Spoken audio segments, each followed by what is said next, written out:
Hey guys, what's going on? It's Eli, back with another review video, and continuing on reviewing the Marvel films, and well, now we come to the next Marvel film straight from Sony/Columbia Pictures, their very own Marvel Universe, and that's right, yes. Now, finally come up to this one, because pretty much as of now, because this being the only good piece of material in Sony/Columbia's very own Marvel Cinematic Universe. And yeah, and it was really exciting, obviously, for a lot of us when this was announced, and ever since, one of the end credit scenes for the first film, building/teasing up to what we were to expect in the first sequel. Yeah. And, when it finally came out, well, because I didn't quite realize at the time, when this came out, that apparently it got some mixed reception.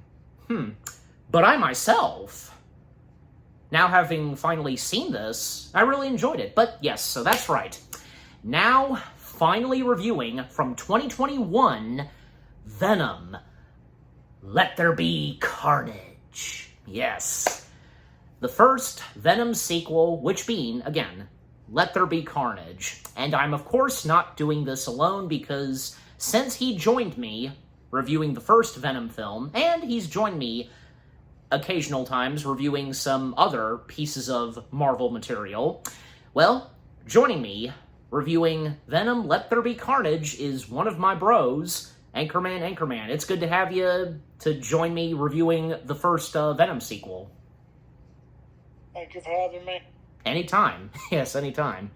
Anchorman, why don't we start with you? Because, what are the first things you have to say about Venom Let There Be Carnage? I think this is an alright sequel to the first Venom movie. I definitely prefer the first one.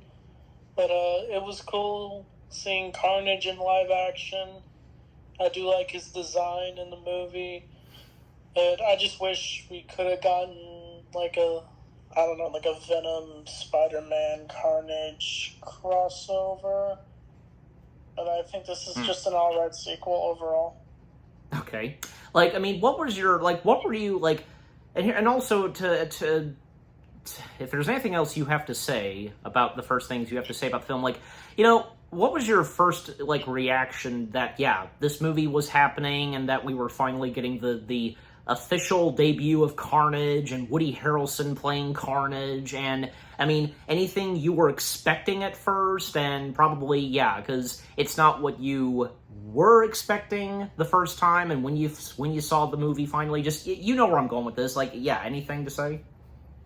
I thought it would just be a fun action movie with Venom versus Carnage, since I'm always wanted to see Venom fight Carnage in live action. Yeah. Since it was fun to see them both fight in the 90s Spider-Man show.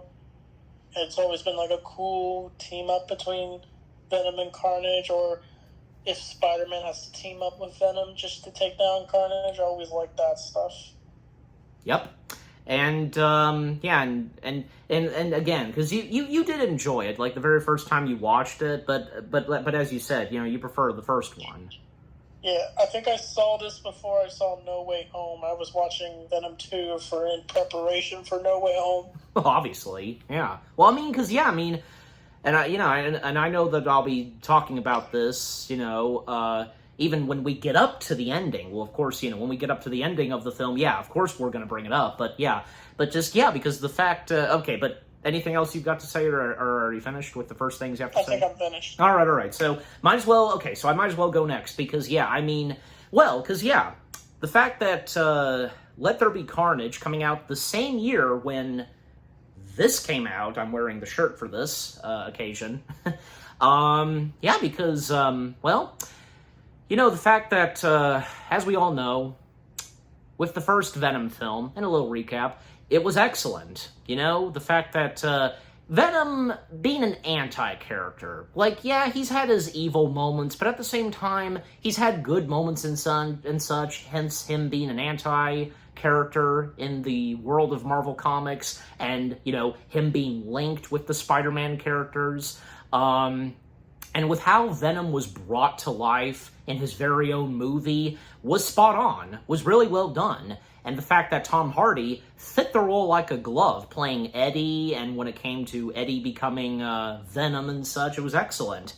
And again, ever since that end credit scene that teased Woody Harrelson to be Carnage, and when the film finally happened, not to mention, because again, that the first Venom sequel coming out the same year that we were soon to get the third installment of Spider-Man in the MCU.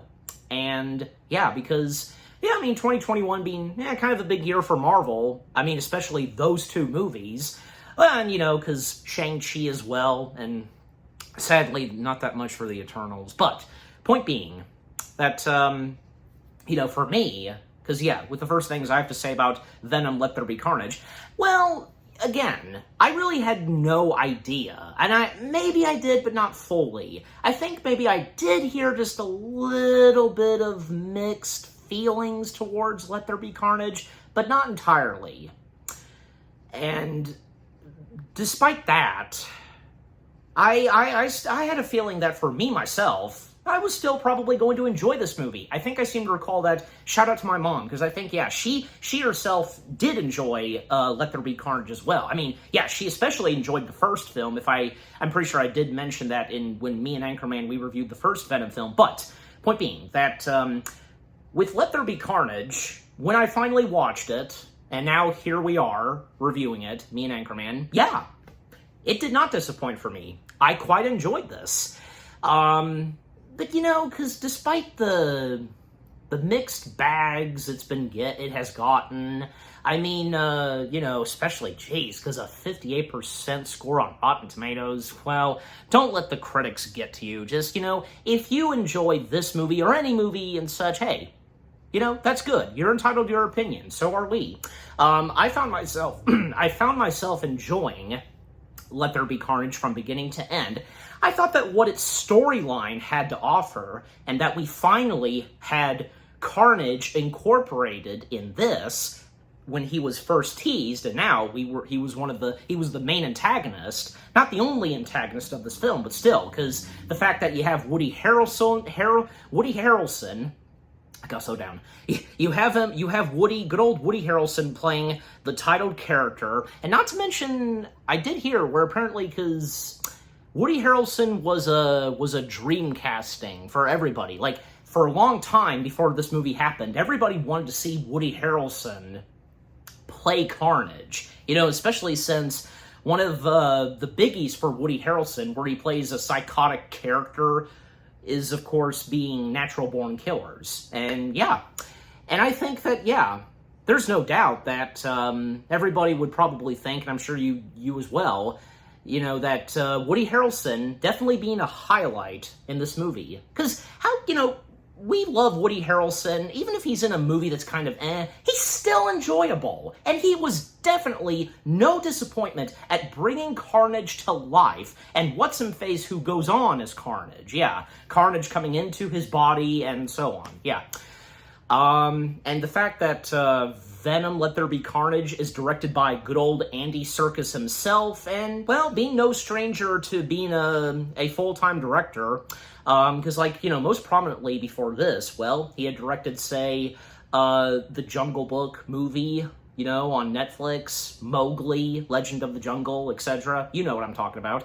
And, well, you know, the fact that Andy Serkis, being no stranger to doing anything comic book related since, well, he'd previously already had been in something Marvel, because I'm sure, as we all know, from Age of Ultron to Black Panther, and just 1 year after being involved and directing something Marvel related, well, we would see him in something else comic book related, but in the realm of DC, as Alfred Pennyworth in Matt Reeves' The Batman. Yep.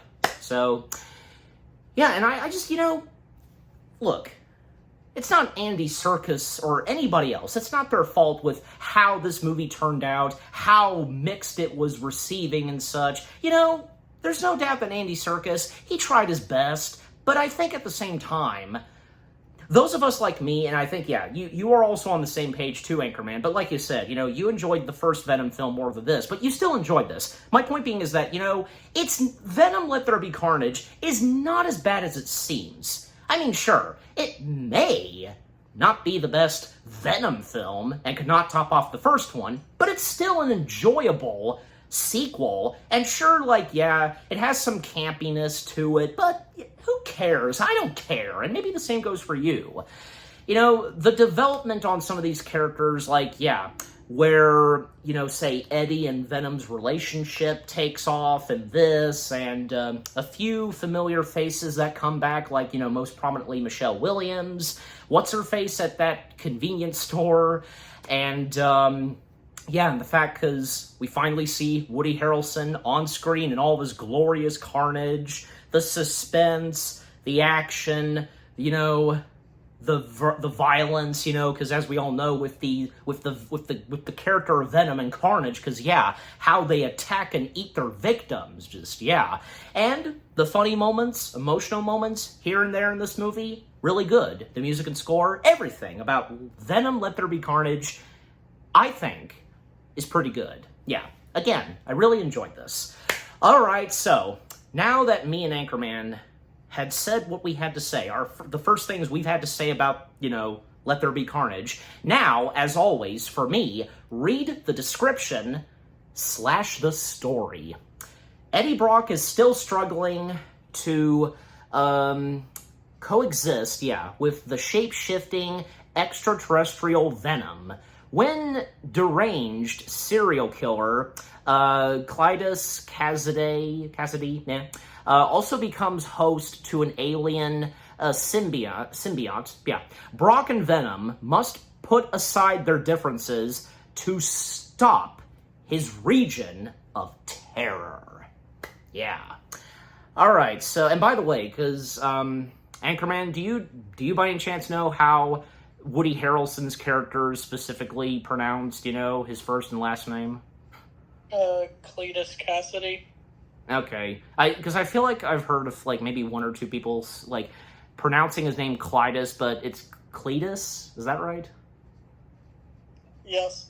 Alright, Cletus Cassidy. Okay. Yeah, I think, because, yeah, Cassidy, you know, not easy, not that difficult for me, but Cletus, okay. Yeah, I gotta keep that in mind, so... Again, you know me sometimes, guys, you know, with pronunciation, but I'm not the only one. We've all been there, so go figure. All right, anyways, let's dive into the film itself, break it down, etc. Now that I've finished reading the description / the story, yes, as I literally just said, let's break the film down. So, yeah, well, already, because, you know, we're off to a great start because, well, like we first start off seeing this place, asylum, I guess you could say, in 1996. Well, this is where we kind of get our backstory on our main antagonists at the St. Estes Home for Unwanted Children. And again, this being set in 1996, we see a younger version of our main antagonist, Cletus Cassidy, and young Cletus being played by Jack Banderia, if I'm saying that right, and he just so happens to be in love with someone else that's in her own room at that place. Yep, because, I mean, they've known each other, you know, for a long time, and, you know, where they're at, just, yeah. And that being Frances Barrison. And young Barrison, yeah, she, well, I believe it was her. I'm pretty sure. Yeah, but okay, but just yeah, they are inseparable. They're in love with each other, and well, the day comes where Frances, you know, informs her lover that they're going to take her to some new place, this asylum, Ravenscroft and such, and yeah, this upsetting them both, and yeah, Cassidy not wanting that to happen, you know, for them to be separated. And when she's being transferred, well, turns out that she has an evil superpower, where she's like a banshee or something, like letting out this shriek, you know, just yeah.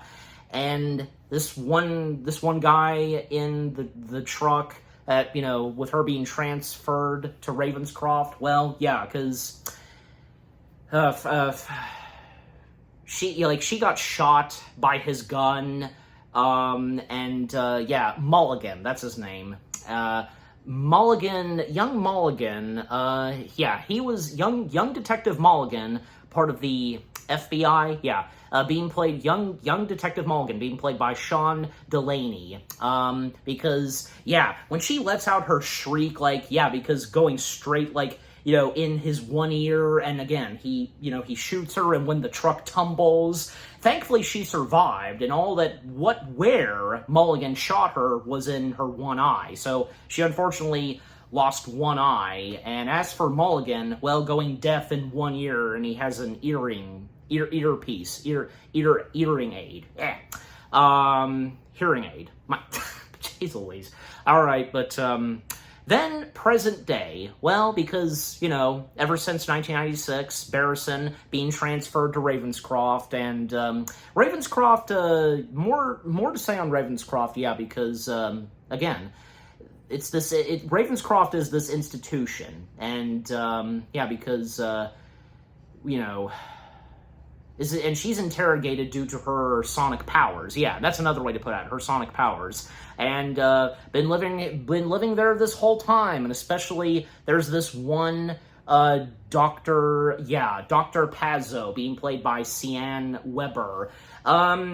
She seems a bit crazy, don't you think? I mean, because the way she's acting, and towards, you know, Barrison, who's also psychotic, just, yeah. But let's come to you, Anchorman. What are the first things you have to say about the opening of this movie? And if you want to continue on, that's okay. Where, yeah, like, present day, you know, and when we see, Cassidy once again meeting with Brock and such, but just, yeah, overall, you know, you can take it from here this time, Anchorman. Like, again, the first things you have to say. The scene where, like, Eddie goes to the prison where Cassidy is. And I think that's like where it sets up Carnage, where he gets some of the. No, because that comes in later. So you know. Yeah, I do like the conversation between Eddie and Cassidy, because it just shows how creepy he is as a serial killer. Yeah, and to think that Cassidy you know. And as it's established in the movie, will only speak to Brock. The only reporter he will speak to is Brock. And even, like, yeah, when we got our first taste of it at the end of the first Venom film. But yeah, but don't you have anything to say on the opening to the film with seeing young Barrison and young Cassidy and so on? It shows how creepy their relationship is. They have, like, that creepy serial killer bond that started all the way back in childhood for them. Yeah. I mean, and also another thing is, like, look, hey, they're two lovebirds. That's perfectly fine. However, the way that they're in love with each other, because, yeah, and the fact that they're psychopaths in this film, just, yeah. Yeah, and also because, well, and yeah, we might as well go ahead and talk about Woody Harrelson's film, because, yeah, how did Woody Harrelson do for you that we finally got to see the entirety of him as Cletus Cassidy and when he would go as Carnage? Like, just overall, you know, how did Woody Harrelson do for you that we got to see him in all of his glory as that character in this film? I think he's good as Carnage. I wish he was in the movie just a little bit more, but, like, I wanted to see much more of that creepy side of a serial killer that is Cletus Cassidy. Mm-hmm. And I think Woody portrayed it really well. Yeah. Well, I mean, we do get a good majority of him. Like, you know, I think with how much we got him in this movie, well, it was not that bad. But, you know, you're entitled to your opinion, Anchorman, so, you know. And also because by this point, like, yeah, because things between Brock and Venom, because, yeah, just them at times bickering with each other, and as I recall, like, the time and setting of this film taking place, just 1 year after the events of the first Venom film. Because, last year is when Brock and Cassidy first met. And it was, like, not long after, like, say, what happened, in the first Venom film where, because Brock and Venom took down the first antagonists of the first Venom film. But, because the fact that a good majority of this movie, we get a lot. And I don't think it was done that bad. We get a lot of, like, say, the relationship between Brock and Venom kind of, like, starting to crumble and stuff like that, bromance and all that. And, because how Venom is living under Brock's roof and, with Venom's diet, like, it's established, like, apparently Venom, like, at a good chunk of times, like, eating chickens and such. That is except for two, because there are two pet chickens that they have in their apartment, which, literally, the two chickens being named Sonny and Cher. I'm sure you get the reference, but yeah.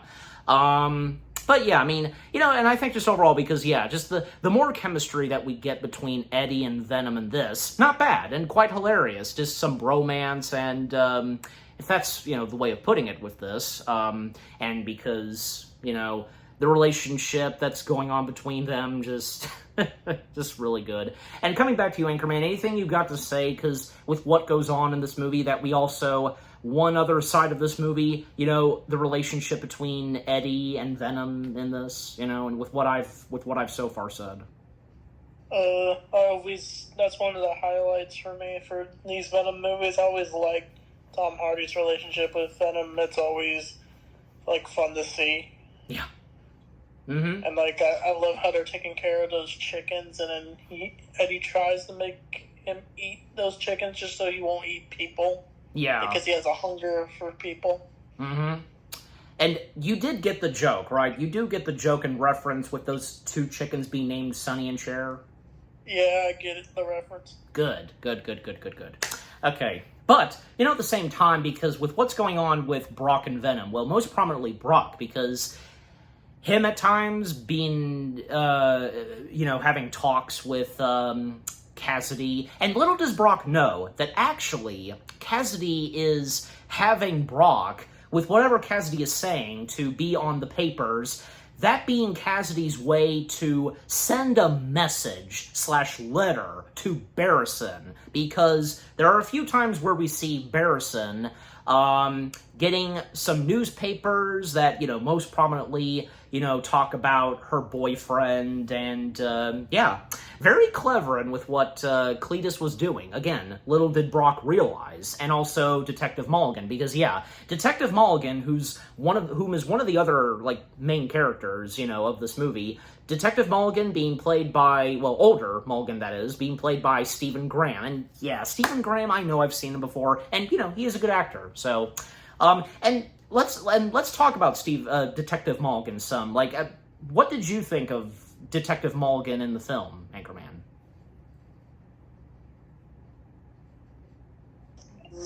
Doesn't he, like, give Eddie the more details about, like, Cassidy or something? Well, yeah, but I'm asking, like, how did Detective Mulligan do for you in this movie? The character of Mulligan and so on, and with what he's got to do in this movie. He was all right. I don't remember the character too much, but I think he's the reason he has a connection with Cassidy in the movie. Yeah, and also here's another thing, because unbeknownst to Mulligan, he had no idea that Barrison survived his gunshot. And because she survived, her still being sent to Ravenscroft, unbeknownst to Mulligan, he was not informed. Jeez. But, I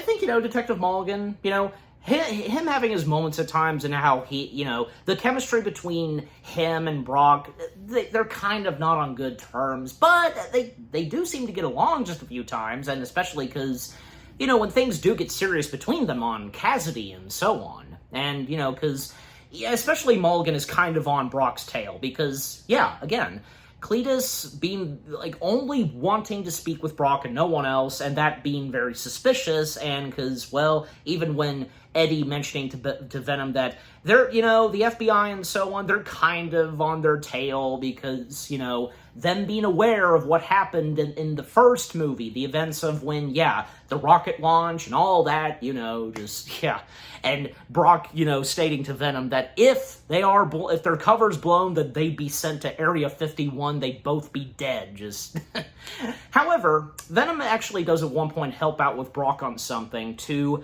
help locate some mysterious, missing dead bodies from Cletus, on this beach sighting. So, good on Venom for helping him out on that. Well, especially because, there was one moment where, when paying another visit at, Cassidy's prison cell, there was one room that Venom noticed and turned Brock to look at, like these drawings on the prison cell walls, and by tracing it all down on paper, and something about that would actually help out Eddie very later on in the movie, more evidence to uncover about Cletus and such. But and by the way, because, well, with Brock, thanks to Venom, making the discovery on the murders that Cletus committed and hiding those bodies on this beach sighting, well, this got Brock, going big time, especially since now Brock's sporting a really cool red bike, and he's got a very nice-looking, expensive TV. His apartment's looking better than ever, with some stuff added to it. But as for Venom, because at a certain point, he's flat-out tired of this style of living, and with his diet on what he's eating, and, a little tension between, tangents between Venom and Brock. But, even before some of that, well, because there's one moment where Eddie gets a phone call from his ex-fiancée, Anne Whining, and Anne once again being played by the one and only talented Michelle Williams. And, I think it's obvious where we know this is more than likely going. And with her wanting to meet up with Brock. Well, because, going at this nice, fancy restaurant, Brock is in his bike getup, and Venom, of course, being with him, and the comments and dialogue that Venom has, and, of course, Brock being the only one that can hear Venom. Because basically, Anne breaking the news to Brock that she's now engaged to her boyfriend, now fiancé, Dr. Dan Lewis, once again being played by Reed Scott? Yeah, Reed Scott. And, well, Eddie, it's understandable because this is hard to process. Especially it's hard to process for Venom, because Venom feeling that, Eddie and Anne should be together and so on. And, well, Anne having a good feeling that, Venom is present, and even when Anne gives Eddie a message for Venom and so on, and Venom at one point trying to make Eddie cry, and just, it gets awkward and doesn't look too good for Eddie and Venom knowing about this news, and, well, Brock not really showing it, because it's hard to process, he does, then end up saying, congratulations and so on, but it's still hard to process, and, that can be understandable, but, and let's come back to you, Anchorman, because where I'm up to now so far, and with, the whole thing of Anne breaking the news to Brock and Venom about her engagement, and a bunch of other things that I talked about before that, you heard what I said, what do you have to say this time? I thought it was funny how Venom did not like the marriage at all, the engagement. Yeah. And, Eddie just kept ending, he doesn't care, but he does. But, yeah. Absolutely. Anything else you were going to say? Even if Eddie tries to refix his life a little, it just doesn't do enough. Yeah. For the other people around him. Yeah, especially, kind of, but the fact that, because the fact that he has an extraterrestrial inside of him, which, of course, being Venom, that kind of doesn't help as well, but, But, yeah, and, like, even though, like, there's one moment where, Brock, he's speeding down the line on his bike, and Venom trying to, get Brock to snap out of it, and trying to cheer him up some, but, yeah, of course, that's not helping for Brock. And, again, to go ahead and bring this up, as I did, where, yeah, the relationship between Brock and Venom, it just starts to tear apart. Like I said a little earlier, Venom can't stand, by this point, the living conditions he's going through with Brock, his diet, well, yeah, I guess that's a good way to put out, his diet, with what he's specifically eating. Not people, chicken, and with what you said, Anchorman, and, yeah. And man, because it just starts to get out of hand where, yeah, like, Brock and Venom, like, well, I mean, especially Brock, he starts to do insults at Venom and saying, like, you'd be good at cleaning the toilets and so on, and just, yeah, a fight between them. Some stuff is being thrown out of the apartment window, and, yeah, even, like, say, the expensive TV. But, yeah, and eventually, because Venom, he, even, like, yeah, Street Man being played by Otis Winston, like, seeing what's going on and stuff being thrown out, just, yeah. But point being is that, yeah, by this point, Venom, he separates himself from Brock, and goes to find someone else to possess and just be in the body of. And yeah, just one by one, the citizens of San Francisco being tormented by Venom getting in their bodies and so on, like a biker lady and so on, just, yeah. And coming back to you, Anchorman, anything you've got to say? Because, like, when Venom and Brock, they break up their friendship and so on, and, Venom separates from him, and just anything to say on that, and with what I so far said on that? It seems like Venom and Brock are fighting like a married couple. Well, pretty much, yeah. And anything else to say? It's just, I forgot to mention, like, I like the scene where Venom is, like, making breakfast, and he's doing it by himself or something. Yeah, thanks for reminding me on that, too. Yeah, there was that. And, well, Venom being quite a good cook. Not to mention, there was one moment where Venom actually got the mail for Brock, so yeah. Also, we didn't bring her up yet because we did see her a little earlier when they went to the convenience store. Mrs. Chen, yeah, because everybody loved her in the first Venom film, and she was no disappointment in the sequel once again, and Miss Chen once again being played by Peggy Liu. Anything to say on the character of Miss Chen and with her involvement in this film?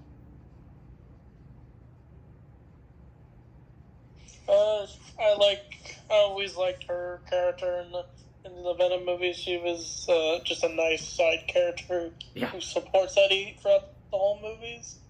Yeah, and anything. And I think later she gets possessed in this movie by Venom. She does, but until we get there. But my point being, and what I'm asking is, like, yeah, how did Miss Chen, like, do for you in the sequel?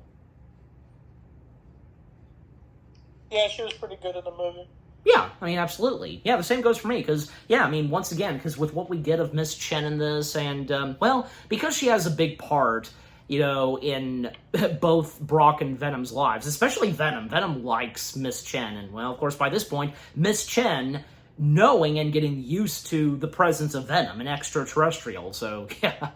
But anyways, but yeah, so, again, like what we said, unfortunately, by this point, because Venom and Brock, they've separated, and bad timing, because, yeah, not long after that happened, well, by this point, Cletus, he's by this point about to be sentenced to be, executed and such, to be, death sentence. And even when his girlfriend, Frances, hears about this, and by the way, because, yeah, I didn't say her name yet, Frances Barrison / the Shriek, that's her villain identity name and such, Frances / the Shriek being played by Naomi Harris, and, yep, the lovely, talented Naomi Harris, well, for me, obviously, I would think of, say, her as Tia Dalma / Calypso in the Pirates of the Caribbean films. And Moneypenny? Yeah, because in the James Bond films with Daniel Craig, yeah, and she was good in that too. And a bunch of other stuff that she's done, yeah, she's a really talented actress. And, yeah, and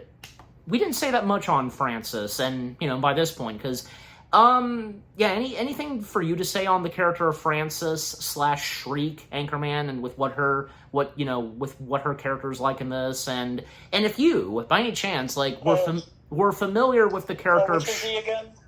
What's that now? Go ahead. Which ones are we talking about again? Francis / Shriek. Because how the character of Francis / Shriek, how she did for you, and like with what she was like in this, and by this point, anything for you to say on her? Her relationship with Cletus was interesting. Like I said earlier, how they have like that creepy relationship. Mm-hmm. Of a married serial killer couple. Yeah, even though technically they're not. I knew she looked familiar. I didn't even realize she was in Pirates of the Caribbean. Yep, that's her again. Tiadalma / Calypso.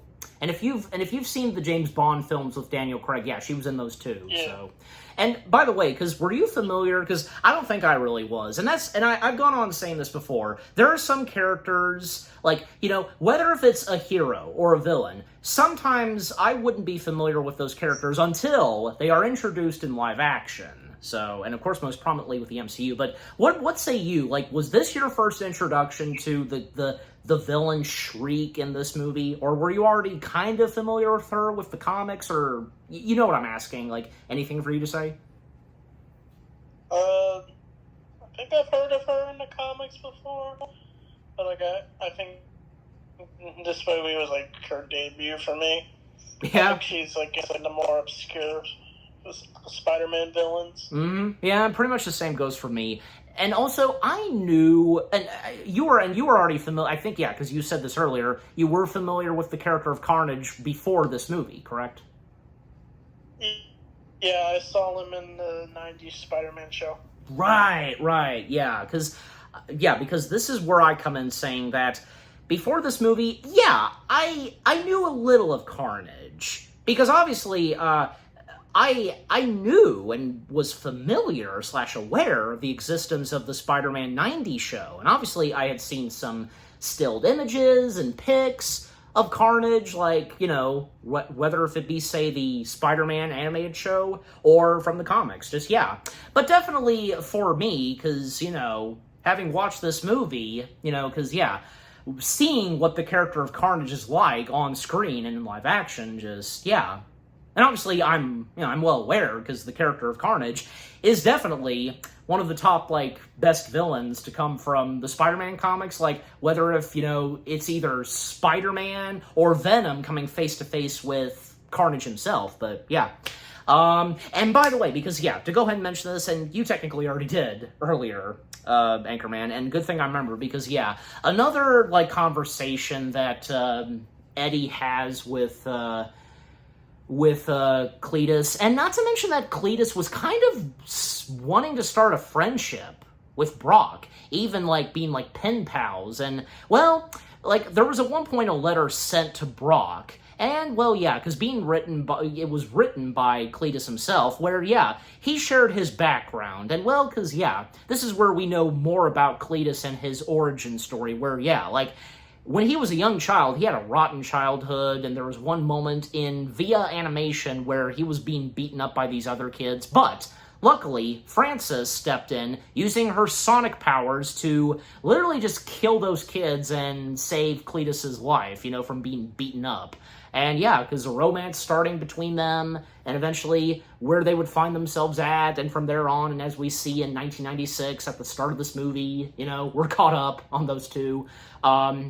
And as I said, because another moment where each Eddie and Cletus, they have another sequence where they interact with each other, and because this time, Cletus is, giving some insults and such to Brock, and this triggers Venom, and where Venom starts to, and by controlling Brock, obviously, going to strangle and attack, Cletus, but then at one point, Cletus biting on Brock's hand, and, the taste of blood that Cletus got wasn't exactly blood, because it was something different that he tasted. And, well, a little bit of venom getting into Cletus. Like, he freaking swallowed it. You know, not to mention, when we saw him writing that letter to Brock, and I actually didn't quite realize this until I did a little rewatch, where apparently, because he slapped and killed a spider on a table, and he ate it. And yeah, because this shows that he is psychotic.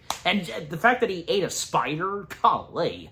But yeah, but because Cletus got a little taste of, getting a little bit of venom in him, well, and again, after the whole breakup between Venom and Brock, then we come straight to when Cletus is sentenced to death. And yeah, all of the victims' family members being there to watch him be executed, and some last words to share, just, enjoy the show, and so on.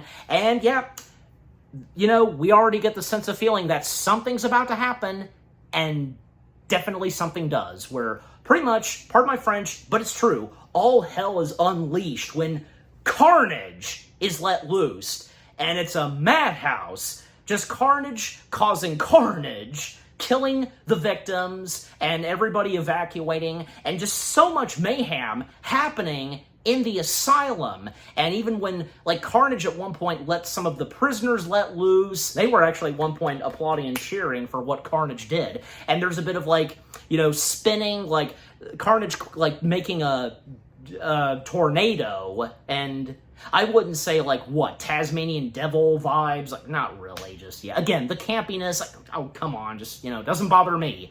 But, just overall, that sequence was interesting, crazy, just, oh my gosh, just to see Carnage finally let loose, and not a bother for Cletus, because he's already liking this, and can already sense the fact, like, what this is like, and just, man, it's crazy. And coming back to you, Anchorman, because anything to say on that sequence where, when Cletus is about to be sentenced to be executed, you know, but then the Carnage is let loose and so much mayhem happening in the asylum, what do you have to say on that? It was wild, that the way he gets the Carnage stuff, that he had literally had to attack Brock just so he can become attached to the Venom symbiote, and just a little tiny bit gave him his powers, and it created a separate personality.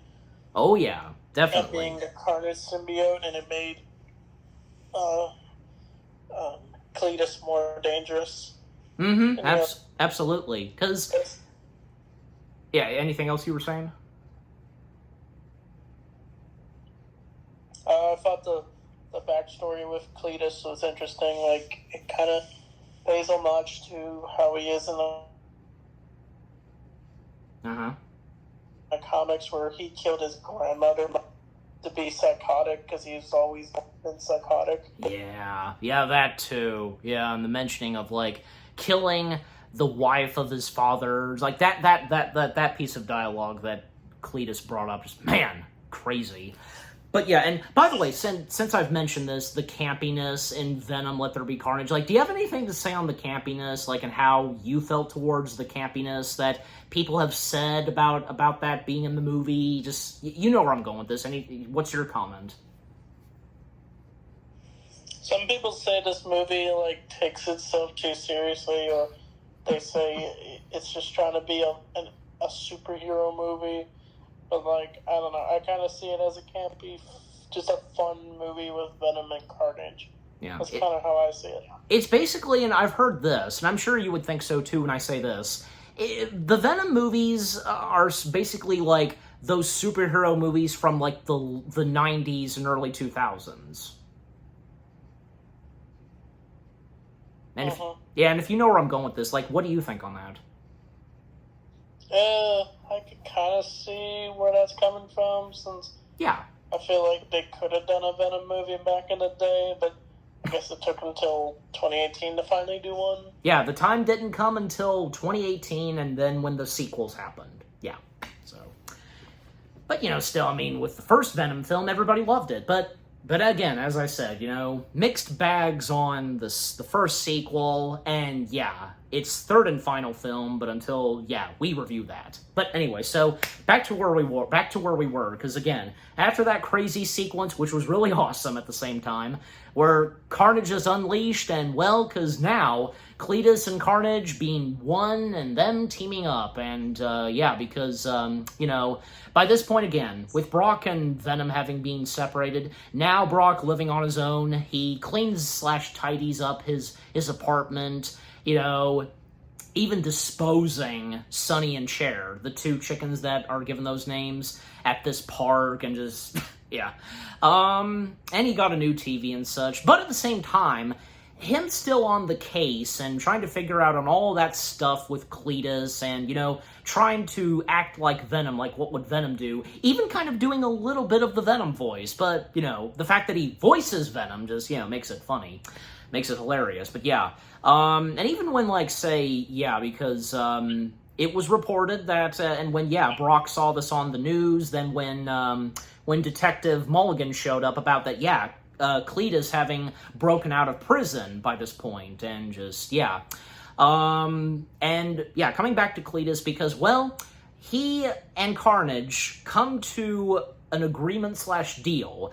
Carnage will help Cletus free his lover, Francis, and Cletus will help Carnage, just basically cause mayhem, but most prominently, locate and find Brock and Venom. So, so they come to terms. So, first things first, Cletus and Carnage are making their way to Ravenscroft to free Francis. And, because once again, seeing Dr. Pazzo, and by the way, because any comment on the character of Dr. Pazzo from you, Anchorman, and how you felt towards Dr. Pazzo? Isn't he the doctor who dates Betty's love interest? No, it's Dr. Pazzo from Ravenscroft, the female. Oh, okay, my bad. I got the characters mixed up. Yeah. I've been there too, but point being, just, anything on the character of Dr. Pazzo, and how she was to you in the movie? She like the evil doctor? I mean, I don't think she really was an evil doctor, but she seemed like a delinquent, kind of a bit crazy, Yeah. Yeah, did you find her, just, a bit insane, and with her and her interrogation... Working at Ravencroft, Yeah.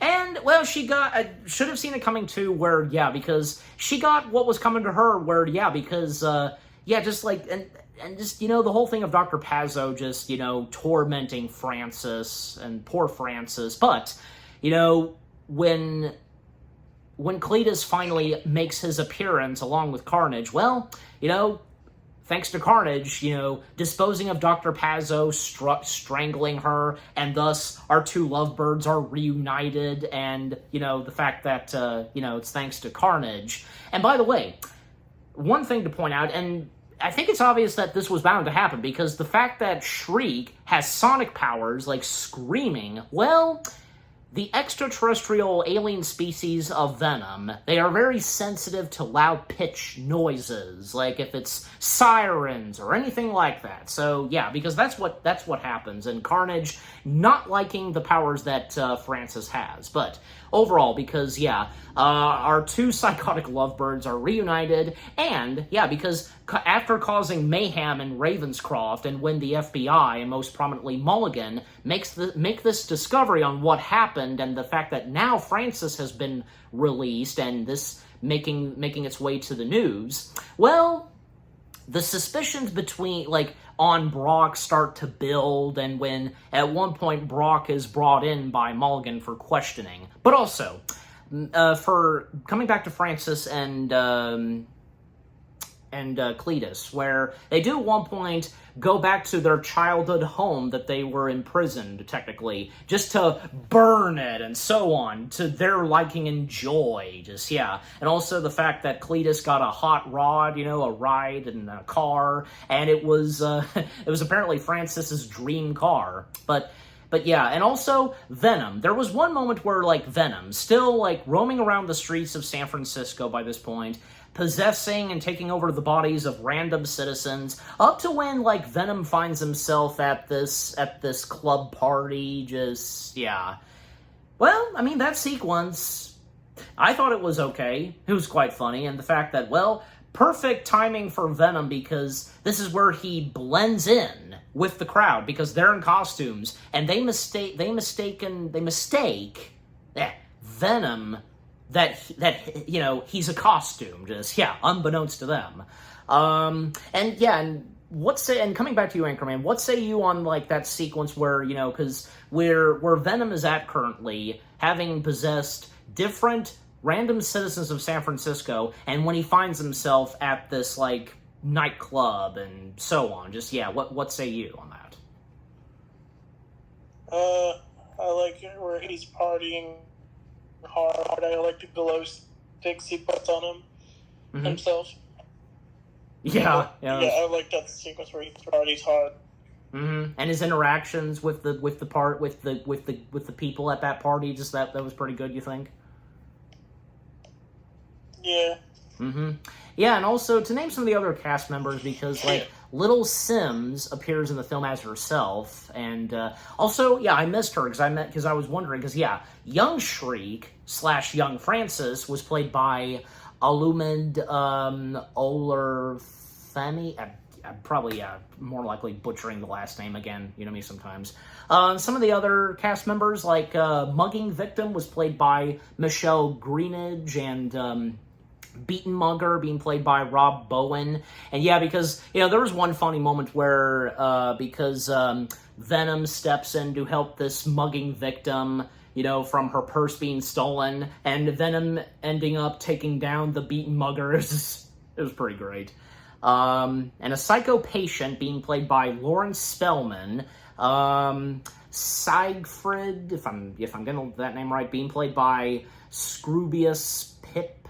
Getting that right? Host 2 being played by Amuro Al-Qadi, and Host 3 being played by Bu Sargent, and Rodeo Beach Reporter being played by, Brian Copeland, and Warden played by Stuart Alexander, and Revealer played by Ed Keir, another character going by Revealer being played by Emma Lau, and another one that goes by Revealer being played by Louis J. Roan, and a headmaster in 1997 being played by Christopher Godwin, San Quentin Tire Guard being played by Tiffany Thomas, and the list goes on, but just to name some of the other cast members, as I like to do sometimes. All right, but back to the movie, because after that, after that sequence, because with Venom at this nightclub, and because he starts to miss Brock, because nothing's the same now that he and Brock had broken up, their friendship and such, and that now that Venom is not attached to Brock, and apparently because this is having an effect on the random citizens of San Francisco where, Venom is taking control of them, being in their bodies. Well, and even when, say, Venom, he pays a visit at Mrs. Chen's convenience store and informing her that, it's him and such, her finding out that Brock and Venom had separated and so on. And coming back to Brock, because, as I said earlier, by this point, Brock being brought in for questioning, because with his connections with Cletus and such, and, demanding a lawyer, and, thus, Anne stepping in, and helping out with Brock's situation, and, Brock keeping it between him and her on what's going on, and the fact that, her finding out that, Brock and Venom have separated, but also with the mentioning of Cletus, and apparently another species of Venom has been unleashed and is linked with Cletus and such. And even Detective Mulligan's trying to hear about this, but him being called in for something else, it's up to Anne and her now fiancé Dan to locate and find Venom wherever he is, and thus, bringing Venom back to Brock. And even Anne had to lie to poor Dan about what was really going on, and then, because coming up to where, and to speed things up some, because still, where Anne and Dan, they locate and find Miss Chen, and it didn't actually occur to me very quickly that, because the way Miss Chen is interacting and being, sassy or something like that towards Anne, because, well, Venom has taken over the body of Miss Chen, and Venom speaking through Chen about, between Anne and Brock, and Anne's not in the mood for that kind of talk, but yeah, and when she does find out that, yeah, Venom is in Miss Chen, and even, especially, a good chunk of times in this movie where Venom was making so much insults towards Dan, because again, Venom feeling that Brock and Anne are the right ones for each other. Yeah. And well, then Anne pulling a move on Venom that, yeah, you're so sexy and and poor Dan, because he's standing right there, I'm right here, just that's so funny. Yeah, and let's come back to you, Anchorman, because where I'm up to now, and with Anne stepping in along with Dan, and when, yeah, she finds out that, yeah, Venom taking over Miss Chen and the conversations that each of them have, just, yeah, what say you on that? Yeah, and with, because with what I've had to say, now coming to you. The scene where Venom possesses Mrs. Chen was funny. Mm-hmm. And also, he basically becomes sassy to Anne. Yeah, like I said, sassy. And also, what's your comment and thoughts, because the fact that, Venom just doesn't like Dan at first, insulting him and using the P word towards Dan as Miss Chen. Yeah, anything on that for you? It's funny. Yeah, it is. That he does not like how they're a couple. Mm-hmm. Yeah, and by the way, because we didn't talk about that much about Dan, because we had first gotten him in the first movie, the new partner of Anne, and the fact we do get more of him, maybe not a lot, but still, not that bad. Anything to say on the character of Dr. Dan Lewis for you, Anchorman?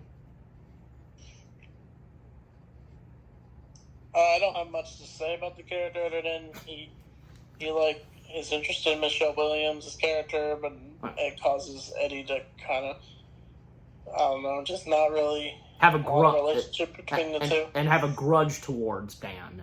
Another good way to put out for you. But, well, I mean, it's not to say Dan's a bad character. And besides, Dan actually does have a good have a few good moments towards, the third act and the climax. But, all right, continuing on still, because, yeah, well, what happens next is, Venom makes his way back to Brock, but, well, like what we saw in the first movie, Venom has taken the body of Anne. They break out Brock in the situation he's in, and, well, the FBI realizing that, because this is serious now, and now, they have to go after Brock as well. And when finding out, of course, that, Brock is not alone because he has that too in him, which, of course, being Venom. But, so, overall, because with the help of Venom and Anne, saving Brock and, well, a funny and a touching moment, I guess you could say, between Venom and Brock, well, because Anne is speaking on behalf for Venom, with what she has to tell to Brock that Venom says, because, Brock has to apologize and, want Venom back and so on. Just, that sequence, it was pretty funny, and what Dan, is viewing and what he has to say a few times is, And it seems it's all good between, say, Brock and how he feels towards Dan, but not for Venom, because, I had seen a clip of this before seeing the movie itself, where, because, Venom taking control of Brock's body for one moment, kind of punching poor Dan, just, that felt good for Venom, just, that was great, just, And do you have any comment on that too, Anchorman? Because with that sequence, Venom wanting an apology from Brock, and then when, Venom punching Dan, etc., you know what I said. What do you have to say this time? It was funny the way Venom wanted an apology. It's the apologies we've seen a bunch of times in, I don't know, sitcoms where they force someone to apologize, but give a genuine one. Yep.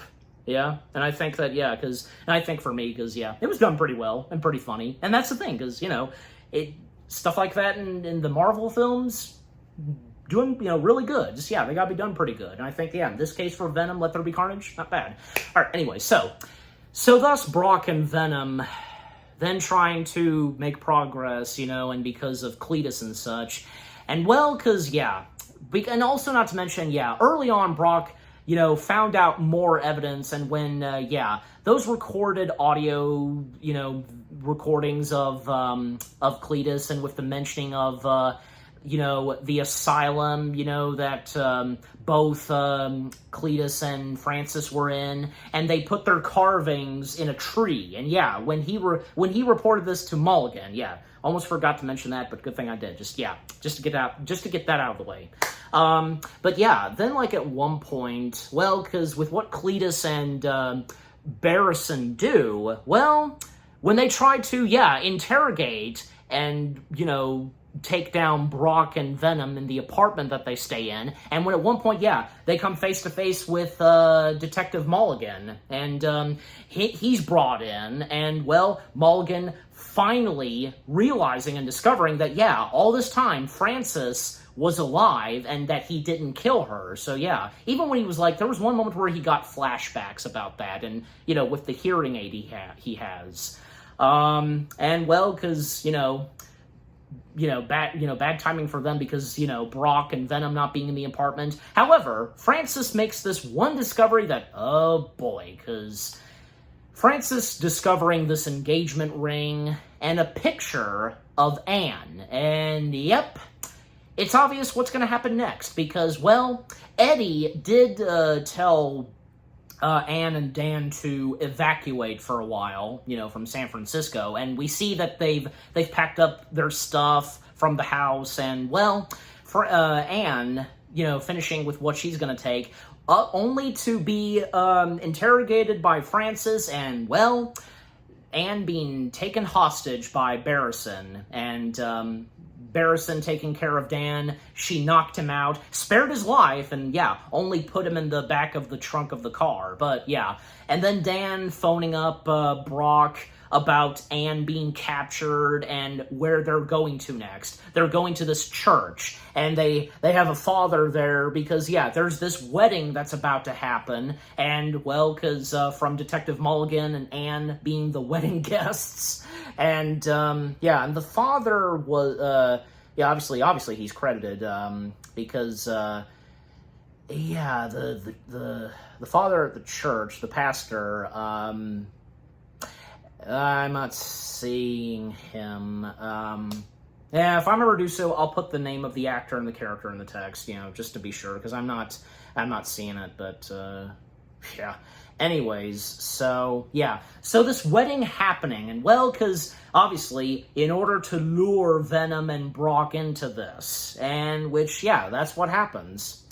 And, because, the wedding proceeding, and, anybody who objects, and, because, Venom and Brock stepping in, and Venom, he recognizes Carnage, apparently, because Venom is the father of Carnage, because, Carnage came from Venom, and, doesn't take that long for a battle to start, and, because, with what goes on in the church, with having, say, Venom and Carnage going at it, and with what Shriek does, and also the victims, Mulligan and Anne, and when Dan stepping in, as I said earlier, Dan stepping in and helping out Eddie and Venom take on Carnage, like he lights he pours some gas and, and with a match, and trying to take down Carnage with fire, it seems to work kind of, but not fully, and also on top of the church tower, and because, with what Shriek does up there, and because, when she comes face to face with, say, Brock and Venom, and, even when, she says, she at one point, torments Mulligan and such, just, but let's come back to you, Anchorman, because anything to say on, with what goes on in the church, the climax, and with the fights going on here and there, just, what say you? I do like how it takes place at a church. I think it makes sense that it would be the wedding of Shriek and Carnage. And then we finally see Carnage unleash. I thought he looked super cool. Oh, yeah. Like, really, like, okay, we'd seen him unleashed earlier, but yeah, to see him really going at it, fighting against, Venom, just, it was awesome. And anything to say? Because, like, with what goes on with the other characters, like Shriek and Dan, the others, and what they do in the climax, the fight scenes? It was a good sequence.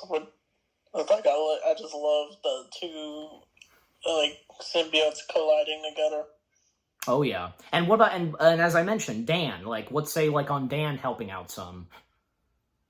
He helps. Doesn't he help rescue her Anna or something? Well, obviously he's wanting to do that, but at the same time, he first helps out, try to take on Carnage. Lighting a match and with gas. Yeah, it's like Carnage's weakness. Yeah, but not fully. Yeah, but yeah, just as those fight scenes go on, man. Because even say when, because some high pitched sounds that's affecting Carnage and Venom. Well, then they turning back to just Cletus and Brock, and when they fist punch each other and such, and And Cletus mentioning at one point about, wanting to be a friend to Brock and such, yeah. Even,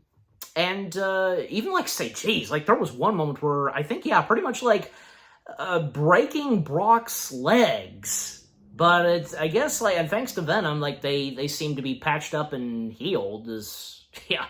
And also Shriek, because, well, there's one moment where Shriek unleashes her sonic powers and it's affecting Carnage. Well, at one point, Carnage has just had enough and is going to kill Shriek, and Cletus doesn't want that to happen, and, well, because there is a moment where, yeah, because the fact that, Brock and Venom, they're the right ones to match, but for Cletus and Carnage, not really, and how it's specifically put at that moment. Really well done. But just, yeah, in the end, the main antagonists, they do get defeated, especially, for Shriek, her demise, man, because getting crushed by the church bell, and as for, Cletus, well, because, yeah, Carnage being separated from Cletus, and the Carnage's final demise is when, yeah, Venom, gobbles up and eats Carnage, at least what's left of Carnage. And as for Cletus, well, because, he, the last bit of dialogue he has, and, well, because when, yeah, Cletus is powerless without Carnage and such, and, well, now he's in the clutches of Venom, just, in the end, F this guy, and, yeah, just gobbling his head, and, yeah, boom, that's the end of Cletus right there. And also, yeah, because with what Shriek was doing to Mulligan earlier, because, yeah, again, tormenting and torturing Mulligan, but in the end, he did survive, yeah. And as for Anne, because she had a few close calls, even a really cool moment where Venom went through, say, Dan, then to Anne, back to Brock, because, yeah, during the fight sequences. But, yeah, and also for the father at the church, so much for him, sadly. He didn't get spared in the end because, yeah, jeez. Because, Carnage mentioning about eating the father, but not referring to the father at the church, referring to Carnage's father, Venom, just, yeah. But in the end, the father of the church was not spared, sadly. Yeah. Yeah, because, yeah, Carnage ended up gobbling him up just by the head. But, yeah, and also one last moment we get of Mulligan, because when everything is done, the evil's been defeated, the last line that Mulligan gets, and I presume, yeah, it is directed, at Brock, most notably, they're monsters, just, yeah, Mulligan's not finished, yeah, because, well, yeah, because by this point, even though Brock and Venom, they became the heroes, well, that's totally unbeknownst to the FBI and so on, because they will hunt them down from there on out. But yeah, and coming back to you, Anchorman, because anything else to say in with what I've had to say as of now with the rest of the climax and the defeat of the villains and such? I love the way, my favorite scene in this whole movie is where Venom finally defeats Carnage, and he just says, F this guy, and just eats him. Yes. And leaves it like that. Yeah, and just one F-bomb, because that's the thing with PG-13 films. We always get one use of the F-bomb. Yeah. Well, and because, yeah, okay, so, then, by this point, yeah, because Brock and Venom going their separate ways. Well, them, of course, being together, but I'm talking about, say, them going their separate ways, and, yeah, because the last time they will see Anne and Dan. Yeah, and, once again, Brock, this time he does congratulate them, this time, yeah. And he means it. And Venom, well, he seems to now all of a sudden like Dan. Well, especially since Dan did a good thing, helping them out take on Carnage, Cletus, and Anne, so yeah. But just, yeah.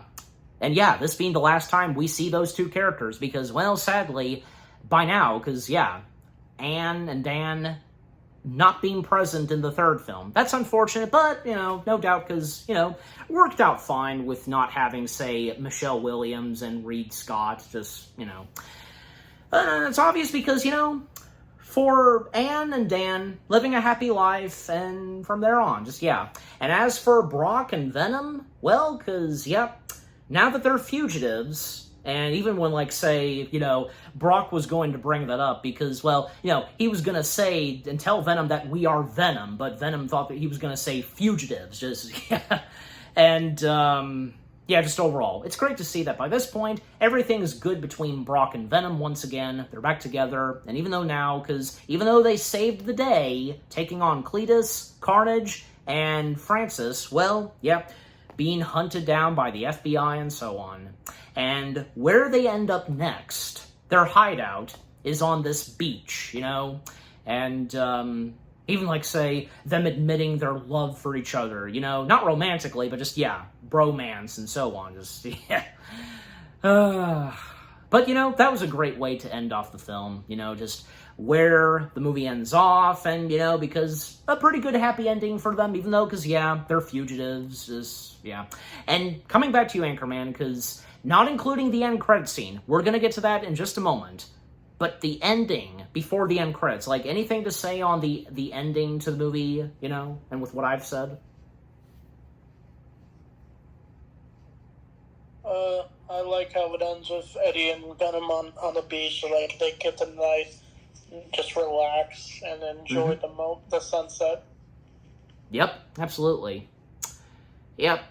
Yeah, just overall, because it was a nice way to end it off, and, yeah, because... and what next adventure they'll find themselves into, but yeah, so with how the movie ends right there, but not being over just yet, because, yeah, now let's talk about the end credit scene, because, yeah, well, this was a nice surprise and tie-in, because, well, they have, like, they're in this, like, this hut, I guess you could say this, like, this hotel room, whatever. I mean, it's not really established, but point being is that, yeah, them watching this show and the conversations that Brock and Venom have, then at one point, out of nowhere for them, something starts to happen, and they find themselves in an entirely different place. And it just so happens that, well, they find themselves in this nice, like, hotel room and such, resort room, and they notice on the TV the Daily Bugle. Well, keep in mind, because in the world of Venom, the Daily Bugle does exist. But right here, because, yeah, this Daily Bugle and the fact that we see Jameson, J.K. Simmons, and, well, because they found themselves in the main world of the MCU right as the events of Spider-Man No Way Home begin. Because, yeah, the reports of Spider-Man now being a criminal, being framed by Mysterio, getting a quick cameo of not just J.K. Simmons, but Tom Holland as well, and Venom being very fascinated towards Peter Parker / Spider-Man, even, like, licking the TV screen. Then this guy staying in this room coming in and just, like, what are you doing in my room? How Eddie responds to that. Yeah, that was a really cool end credit scene, and as we all know, in Spider-Man No Way Home itself, where we do see Eddie and Venom, is literally at the end of the movie, because they weren't there for the entire film. And, maybe it was for the best, because, yeah, with what was going on in the storyline itself of No Way Home, yeah, I mean, unless if maybe they could have found a way for Eddie and Venom to be there. Well, in the end, it all turned out fine. And yeah, you've seen the end credit scene in No Way Home with Eddie and Brooke. It was really good. And yeah, because they just got there and they're sent back to their world. But a little bit of Venom remaining in the main world of the MCU. Nice. Okay, but coming back to you, Anchorman, what say you on the end credit scene of Let There Be Carnage? It was cool seeing Venom discover Spider-Man on a TV screen, but it's unfortunate they never really did anything after that. Like, I wish Venom could have been in No Way Home, but I also understand it was probably going to be... They probably couldn't find a way to have him meet Spider-Man, since he's all the way on some island. Yeah. While Spider-Man's busy fighting all the villains from the various other Spider-Man movies, and his. I mean, I love No Way Home, but I wish that's probably my one issue with No Way Home. It's just I wish we could have saw Venom and show up, which would have been cool. Yeah, maybe possibly, well, probably more than likely, you would have had Eddie and Venom probably more than likely helping out Spider-Man and the other two with taking on those villains and with what was going on. Probably, but yeah. But like I said, maybe if they could have found a way for Eddie and Venom to actually be involved in this storyline, maybe. But, in the end, it all turned out fine, just, yeah. And the fact that, yeah, because they sadly don't cross paths, but, still turned out fine, at least in my opinion, and I'm sure, yeah, that goes for the rest of you. But, yeah, just overall, that was a great way to end off Let There Be Carnage with that end credit scene. And, well, when us, the audience, had to wait the rest of the year, and when finally No Way Home itself came out, and from there on, yeah. And then, of course, after the events of No Way Home, what would happen next when we get up to the events of the third Venom film? Yeah. All right, but just, yeah.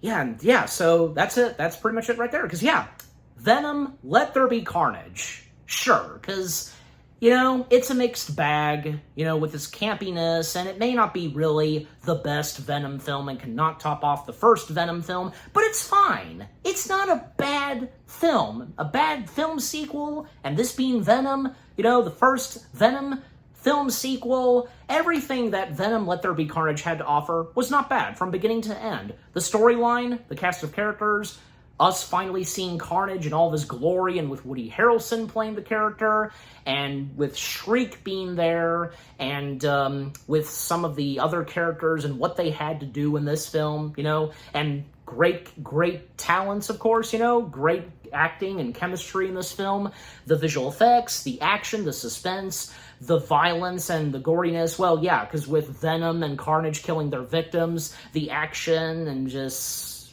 yeah. And with Andy Serkis directing Let There Be Carnage, yeah, just overall, for me, everything about Venom, Let There Be Carnage was not bad at all. I quite enjoy it, and hey, I'm entitled to my opinion on how I feel towards the first Venom sequel. Okay, now we'll come to you, Anchorman, because what are your final thoughts and results on Let There Be Carnage? I think it's a fine sequel to the first Venom movie. I mean, and there's some aspects of that movie I like, but I honestly just prefer the first Venom movie. Okay. I mean, it's not to say, of course, you didn't dislike Let There Be Carnage. You didn't, you liked it, but not as much as how you enjoyed the first Venom film, right? Yeah, I think I don't hate it at all. I just think it's fine. Okay, good for you. Yeah, that's nice to hear. And again, I'm sure, yeah, the same goes for you, and I'll ask you that once again as we finish up. But yeah, okay, so with the final thoughts and results on Let There Be Carnage said by both me and Anchorman, yeah, now how we rate Let There Be Carnage. Well, we'll start with you, Anchorman. How do you rate Let There Be Carnage? I think I gave it a 6 on my channel. Ah, okay, yeah, because, obviously you did review it. So, yeah, you're sticking with that still, 6 out of 10 and such? Yeah, just 6. Okay. As for me, what the heck? Because, again, because I've said that I've enjoyed it and such, I'm entitled to my opinion. What the heck? I'm giving it, 7 out of 10 stars. Yes, for me, 7 out of 10 stars for Venom, Let There Be Carnage. So yeah, 6 out of 10 for Anchorman, and for me, 7 out of 10. And what about you guys? What did you think of Venom, Let There Be Carnage itself? Any of you that got to see this in theaters, or when it came out later on digital, Blu-ray, streaming, etc., did you think it was not that bad? Did you quite enjoy it? Had no problem with, like, its campiness and some other stuff with, what's in this movie. Wasn't it awesome to finally see Woody Harrelson, in all of his glory as the character of Carnage, and all the other characters we get, like, Frances, aka the Shriek, her debut, with the other characters from, like, say, Mulligan, Anne, Dan, Miss Chen, and of course with Eddie and Venom, and the other thing that happens in the movie with their relationship and such. Just, what are some of your favorite moments, lines, and with the action, the suspense, overall, what do you think of Venom, Let There Be Carnage itself, and with what me and Anchorman had to say about it, our review, and what did you think of our review? Leave comments and give this review video a like, as always. And so, with all that being said, we thank you very much for watching. We hope you guys enjoyed our review of Venom, Let There Be Carnage. More review videos are coming your way. They're going to be awesome. Keep looking forward, and we will see you guys in the next video / review. And Anchorman, once again, it was a great pleasure to have you be a part of this, and because rightfully so, because we had reviewed the first Venom film, us reviewing the first Venom sequel. Just overall, it was good to have you for this. Thank you for having me. And as I've said before, anytime, my bro. And also, stay tuned later tonight because, for me, and I'm pretty sure maybe it'll just be me, I don't know, but because the next Marvel film, going straight back to the MCU, where, because us finally, after waiting for quite a while, even after the last 2 Avengers films, this one group of heroes, because, when we finally got to see their second sequel, and rightfully so, James Gunn directing it, and their final adventure, the first / original group of the Guardians. And I'm pretty sure you know exactly what it is that I'm talking about. Again, stay tuned for that. And any last words, Anchorman? Say goodbye. Goodbye. He says that for me. Again, we thank you very much for watching. Take care, and until we review the third and last Venom film, The Last Dance, literally, because the word last being in the title, because the title makes it very clear, and the fact that, this being the third and final film in the Venom trilogy, The Last Dance, but again, overall, until we review that, peace out, and Avengers, assemble.